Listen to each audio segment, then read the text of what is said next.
새마을금고의 대량 예금 인출 사태가 정부의 연이은 조치로 일단 진정세를 보이고 있습니다. 급한 불은 껐다고 볼 수 있지만 근본적인 대책 마련이 필요한 상황인데요. 취재기자와 함께 이야기 나눠보겠습니다. 금융부 박종헌 기자 나왔습니다. 안녕하세요. 정부가 새마을금고 부실 우려 사태에 대해서 진정 국면에 접어들었다고 진단을 했습니다. 현재 상황은 어떻습니까? 재해치 금액과 신규 가입자 수가 증가하는 등 일단 불안 심리는 조금 진정된 분위기입니다.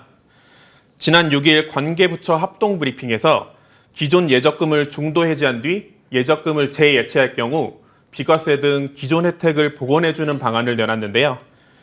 그러자 다음 날 7일 인출 규모가 전날에 비해 1조 원 가까이 증가했습니다. 하지만 경계심을 놓지 않는 분위기입니다. 10일부터 진행되기로 했던 연체율 상위 30곳 금고에 대한 특별검사를 연기하기로 한 게 그 예입니다. 자칫 특별검사가 특정 금고를 중심으로 자금 인출 사태를 재현시키는 계기가 될 수 있다는 우려를 고려한 것입니다. 당장 급한 불은 껐다고 볼 수 있지만 근본적인 대책 마련이 필요하다는 지적이 나오고 있습니다. 특히 예금자 불안을 막기 위해 예금 보호 한도를 높여야 한다는 목소리가 커지고 있습니다. 이는 금융사가 파산할 때 예금자의 예금을 보호해 주는 것인데요. 23년째 5천만 원에 머물러 있습니다. 지난해 기준 1인당 국내 총생산 GDP가 한국의 39.5% 수준인 중국도 보호 한도가 9천만 원을 웃돕니다. 물론 새마을금고는 예금자 보호법 대상은 아니지만 예금자 보호법이 개정된다면 새마을금고의 보호 한도 상향 작업도 뒤따를 것으로 예상됩니다. 최근엔 새마을금고의 조직 체계도 도마 위에 올랐습니다. 임원이 전체 직원의 절반에 육박한다면서요? 그렇습니다. 새마을금고 중앙의 산하 MG디지털연구소가 발간한 2021년 통계에 따르면 새마을금고 임직원 28,891명 가운데 임원이 13,689명에 달했습니다.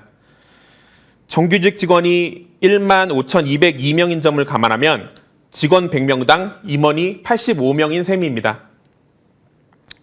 새마을금고와 임직원 수가 비슷한 KB금융의 임원 비율이 0.14%니 비교가 불가능할 정도입니다. 1294개 금고가 개별적 의사결정을 하고 이사회도 금고별로 필요해 임원이 많을 수밖에 없다는 게 금고 측 주장입니다. 7인 이상 15인 이하의 이사회로 구성하게끔 새마을금고법에 되어 있어요.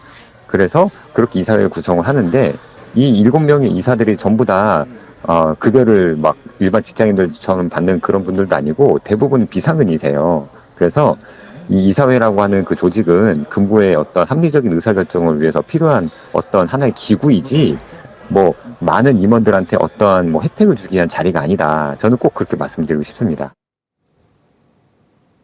하지만 일반 직원 수와 맞먹는 임원이 있는 조직의 실무 역량은 떨어질 수밖에 없다는 게 금융권 안팎의 지적입니다. 국민의힘 권성동 의원은 새마을금고가 이익을 사유화하고 위험은 공유한 것이라며 이제 방만한 구조를 근본적으로 개선해야 한다고 지적했습니다. 이번 사태를 계기로 새마을금고의 관리감독 권한을 기존의 행정안전부에서 금융당국으로 넘기는 방안이 고려되고 있습니다. 새마을금고는 다른 상호 금융사와 달리 행안부 소관입니다. 정부는 당장 손볼 생각이 없다는 입장이지만 국회에서는 법 개정 논의가 급물살을 타고 있습니다. 국회 행정안전위 야당 간사인 강병원 민주당 의원과 같은 당 홍성국 의원이 새마을금고법 개정안을 이르면 오늘 13일 발의할 예정입니다. 새마을금고의 신용사업에 대한 감독권을 금융위가 갖도록 하는 게 주요 골자입니다. 부동산 PF 관련해서 새마을금고의 연체 비율 이런 게 높아지면서 부실 금고들이 이제 속출을 할 개연성이 비춰지고 있잖아요. 그래서 지금은 금융위원회로 보내는 게 늦었지만 이 법률을 개정해서 보내는 게 맞다 이렇게 봅니다. 새마을금고 사태가 하루빨리 진정되기를 바라봅니다. 오늘 말씀 잘 들었습니다.